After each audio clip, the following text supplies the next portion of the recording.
Hello everybody, welcome to Season 2 of the Dairy Lane podcast. My name's Therese Sweeney and I'm a social historian and I work with media and the written word to produce histories embedded in community, in the landscape. Season 2 is starting in Jaspers brush. I'll define the lanes of Jaspers brush. On the north side, it runs from Silos Estate to Anderson's Lane. On the southern side, we start at Muller's Lane and we run down to O'Keefe's Lane.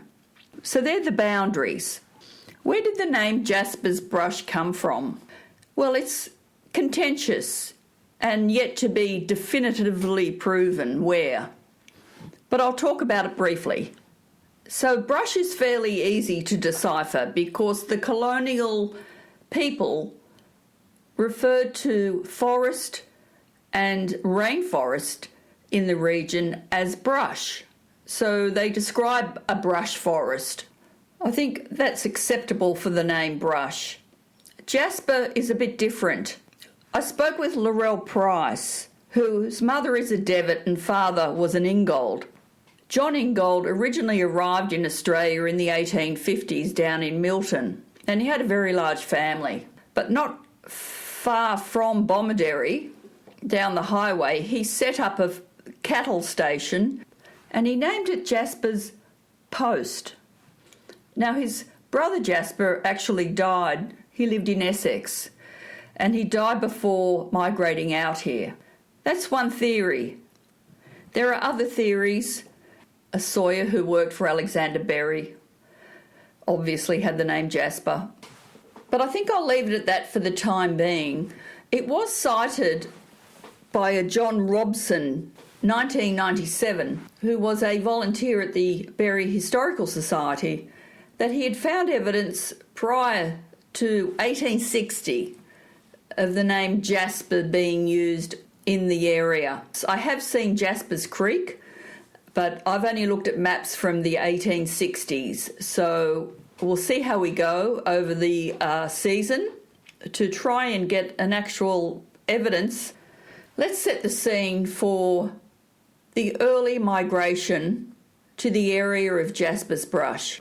The first shipment of cedar occurred in 1811 from my sightings on the ship Speedwell and arrived in Sydney. Various things happened over those couple of years after, and there was a hold on chopping down cedar until Alexander Berry and Edward Wollstonecraft took up their land grant of 10,000 acres in 1822. From 1818 to 1820, there was a new class of person in the area, and it was those sawyers and timber cutters who were working for Sydney merchants.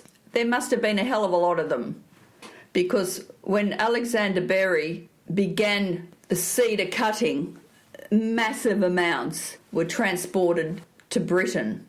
Why were they transported to Britain? It was happening because both he and Wollstonecraft were in a lot of debt. They had to as merchants, they had to borrow money. So they had to pay in sterling back in Britain, and until their debts were paid, all the cedar in the region to Britain. I'll give you an idea of the amount at the time of some of the cedar, the amounts. Okay, so from 1826, when they really got going, to 1838, there is evidence existing of the amount of timber being shipped to Britain. And in fact, 2/3 of the total colony's timber came from this region. Overall, there were 81,315 cubic metres of cedar shipped to Britain. Cedar, blue gum and other timber that would have filled 3,250 modern semi-trailer loads. Just taking a minute there to get an idea, because I've looked at a photo or two I've seen around in some of our cafes, and I can't believe how barren the landscape looks. And it must have been a bit further on. It must have not only environmentally affected the area, of course, but it must have devastated the Wadi Wadi people. I mean, that's an understatement. So that's setting the scene. Okay, all the timber's been cut. They started shipping again in the 1840s to Sydney because their debts were paid off, obviously, but they shipped for another decade. It all started with James Meehan, who was the Assistant Surveyor General at the time, and he was in the Shoalhaven Jervis Bay area in 1805, and he made it known there was cedar in the area. Hence the first cargo of cedar left the Shoalhaven shores in 1811. Berry and Wollstonecraft also had other lands where they were cutting timber. That's on the Central Coast and at Pennant Hills. Well, let's just go back to the 1820s. They announced the dawn of coastal dairying had been announced, where they were clearing brush and creating grasses.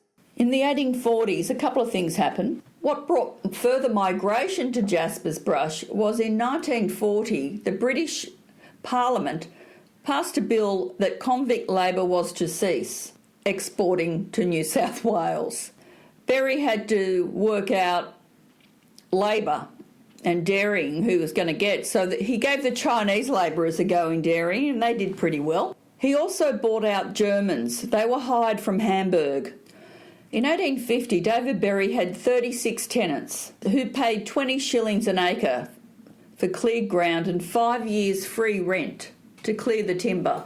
By 1863, the tenants had grown to 300 who occupied 8650 acres, paying £6,000 annually in rent. 1862, they built a road from Broughton Vale to Bomaderry, which allowed the villagers to bring in their butter, and they were being shipped from Broughton Vale to the Sydney market. By 1853, the estate had increased by a combination of grants and purchases from its original 10,000 to 60,000 acres. There are listings of those purchases in a couple of books that I've cited, which I'll list in the written introduction at the podcast site. Although in 1996, the Department of Urban Planning wrote a report for citing that it was 57,000 acres, and that was from a source, Organ and Doyle, in 94. But the 60,000 acres was part of the sale booklet in 1892 that I've cited and is available online as a download through the National Library. David Berry introduced the practice of share farming. We have a list of tenant farmers from the 1870s in the Jaspers Brush region, but I'll leave that to one of my interviewees down the track to go over that for you. When David Berry inherited the estate, it was valued for 60,000 acres, valued at £400,000. In September of 84, the Jaspers Brush Public School was opened in a temporary structure.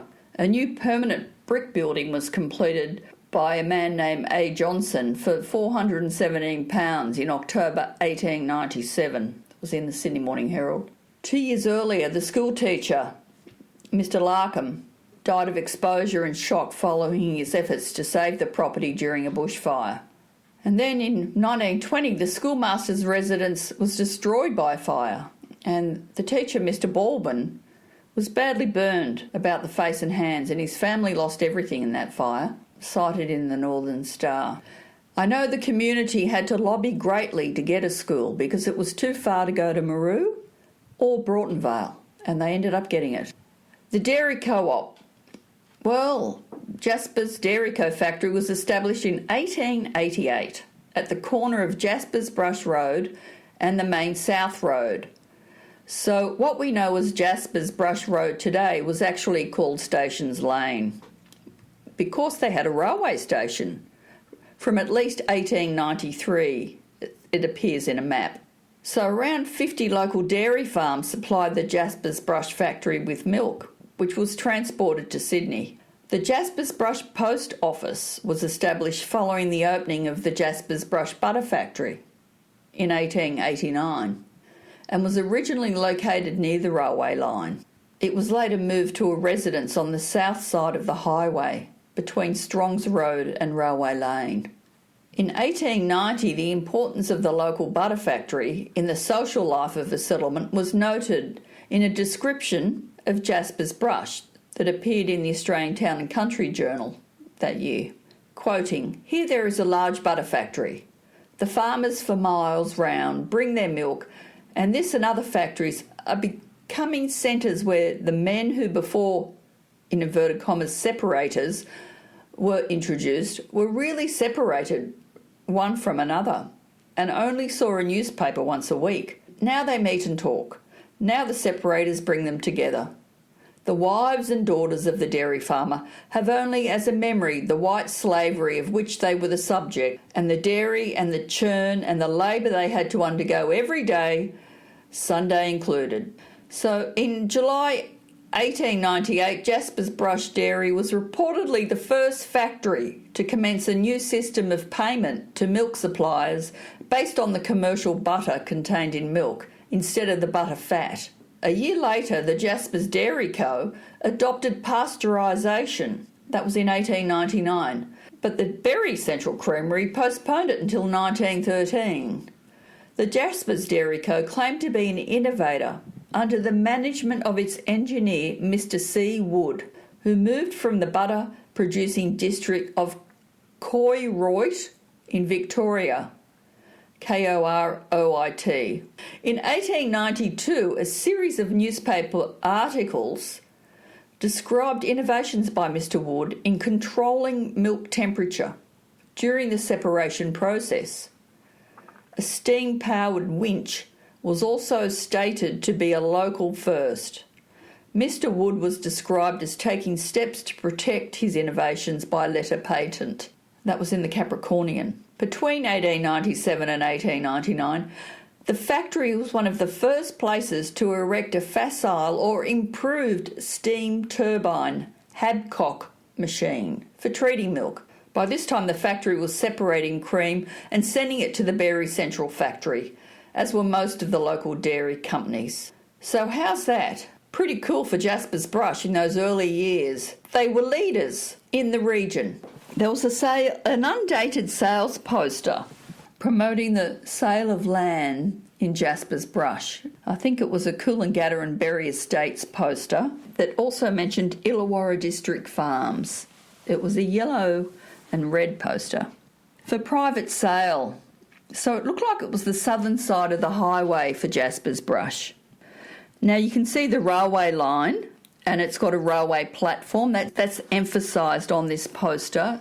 So it's undated, but it must have been at least 1893 because that's when the railway line was implemented. Things to note that I saw on that poster was a water hole on the north side that was gravity fed across underneath the road to the southern side, and there were drains as well shown on that map. There's a school identified on the southern side. It was situated just north of Jaspers Creek. There was a road off the highway that led directly to the railway platform. Of course, there's Jaspers Brush Wharf evident, and it was located at the time at the end of Wharf Road. We know it today as O'Keefe's Lane. It was where Jaspers Creek met Broughton Creek. It's an interesting map. The cream separators were I saw a Melotti cream separator advertised in the book written by Frank McCaffrey. It was his first century of dairying in New South Wales. He's written 2 books. I promoted his second book in my last season. This is also available as a download, this one. It was written in 1909, and the Melotti cream separator is advertised as king of them all. So I'll get an image of that for you. And where I quoted the dawn of coastal dairying came from that book. The Jaspers Brush subdivision sale. We're going to talk about the landowners and what year they purchased the land. There are maps that cite where, but they're just difficult to read for me at the moment, and we'll have those available down the track before the season finishes. But I'm going to read the names and the years those lands were purchased. So they were previously owned by W. Berry, 220 acres, 101 acres, and his 640 acres. And also they were land grants, and also part of land grants of Hughes and Hoskins, and that was 640 acres. So that total of lands was available for sale. And there's 3 map plans that I reference. So we'll talk about Plan A, which is on the north side of the highway. I'm going to read a series of names of those landowners. Plan A, 1916, Alexander Micklejohn, 1912 Philip Dunn, 1896 and 1900 Louis Host, 2 parcels, 1901 William Strong, 1901 Samuel Timms, 1901 William Fletcher, 1906 Joseph Pestle, 1900 Thomas Crozier, 1901 Fanny Hannigan. Plan B joins Plan A. 1918 Arthur Basil Emery, 1913 Thomas Boxall, 1911 David Charles Host, 1911 Albert Schofield, 1918 Ernest Thompson, 1914 William Moffat, 1904 and 1913 William Alcorn, 1911 Martha and Jane Nyland, 1912 Adam Devitt. Plan C, 3 names on the north side, and then we move to the southern side. Frederick Wiley in 1913, 1925 John Shepherd, 1913 Arthur OKE. On the southern side, the railway side, 1916 Thomas Daly, 1914 Isabel Morton, 1912 C.A. Heene, H-E-E-N-E, 1911 Hector MacLeod, 1911 Frederick Oakey, 1913 Dennis O'Keefe, 1913 James Quilty, 1912 Thomas McIntyre. Someone sent me a photo of that family last night. I'll put that up. 1913 H&J Williamson, 1911 Patrick Walsh, 1912 Henry Hitchcock, 1915 Mark Morton, 1911 Henry Smith, 1916 Alexander Lamond. There you go, folks.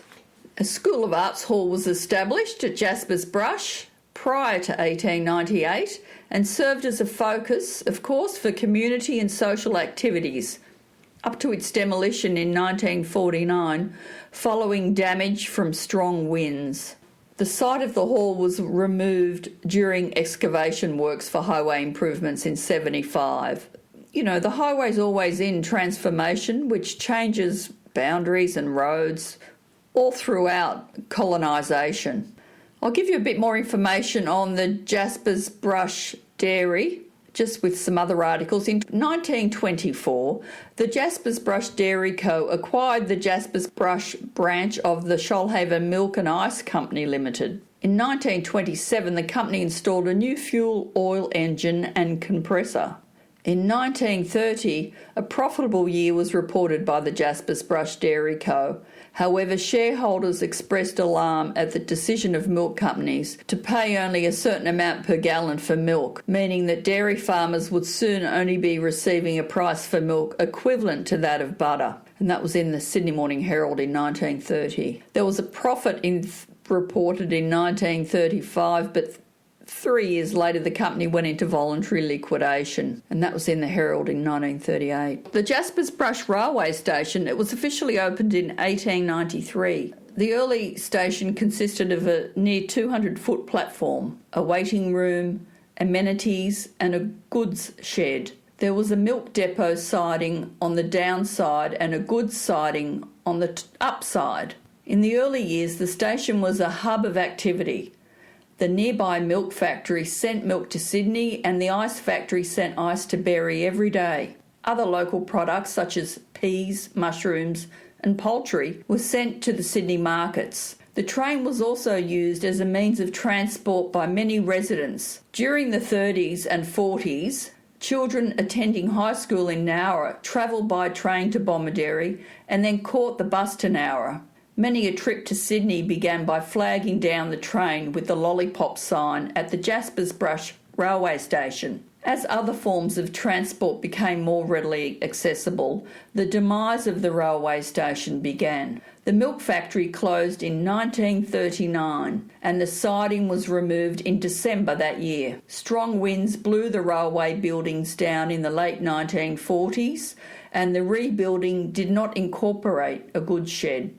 The goods siding was removed in December 1951. The remaining buildings were removed in the 70s.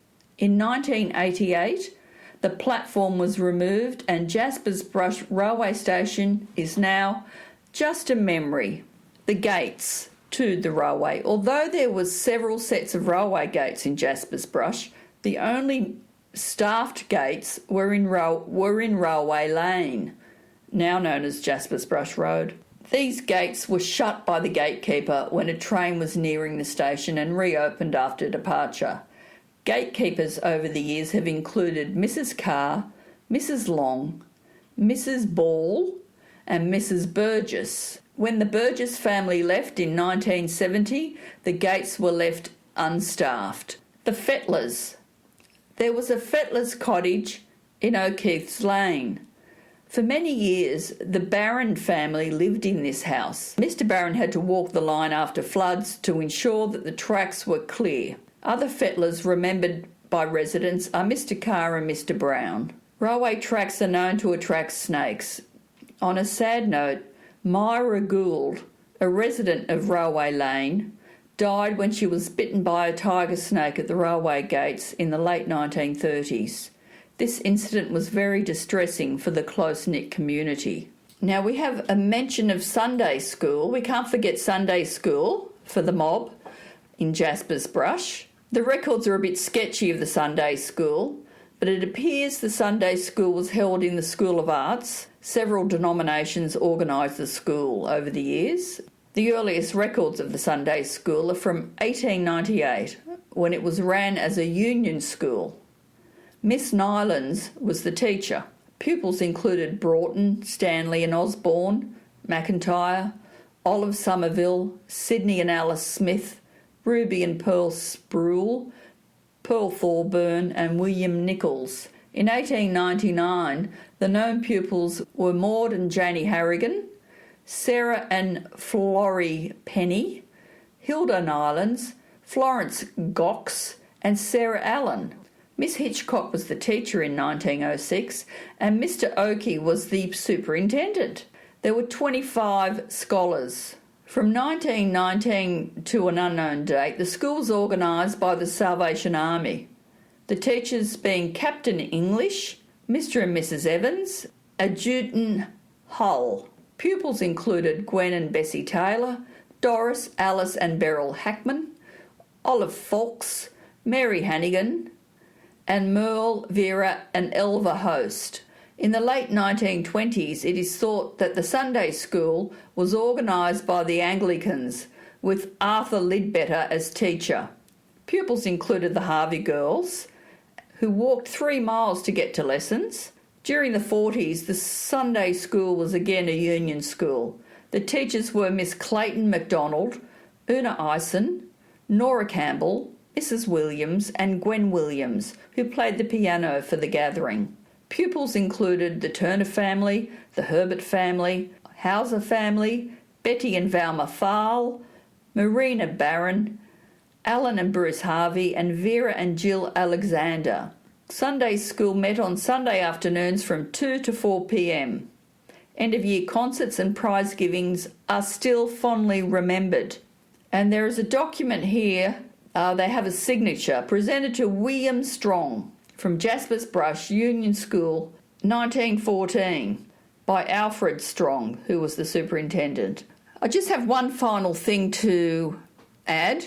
Hope you're all awake. Jaspers Brush, when the milk factory closed, they had to choose between going to Berry or Nowra Dairy Co-op. So I just have a shareholders list from 1972 from Nowra, list the Jaspers Brush residents who had their milk collected from Nowra Dairy Co-op. I'll go through the names. From Jaspers Brush there was D.H. Barham, Mrs. U.M. Barham, L.T. Bate, Mrs. M.J. Bate, P.C. Bate, Ison A.R. and Mrs. Ison, Stan and Mrs. V.S. Ison, B.J. Jones, M.M. Jones, Mrs. R.E. Jones, and W.F. Jones, M.D. Matthey, J.F. Matthey, Mrs. K.F. Stanbury, F.P. Walsh, J.M. Walsh, F.J.S. Wiley, PJ and M.A. Young. So that's from the 72 list. It's probably enough for a brief intro. Send me an email if I got anything grossly wrong, but I did quite a bit of research, and a lot of the stuff was provided with great gratitude by the community, especially Karen Ison. She's very keen on those maps because she used to work for Department of Lands, I believe. There are many maps, and all of this work in the end, sound, maps, digitising and scanning private records and memorabilia, will all be delivered to Nowra Library, and that will be available online, the sound, because they've already set it up there at Nowra. So they're really excited that they're going to be receiving this entire project.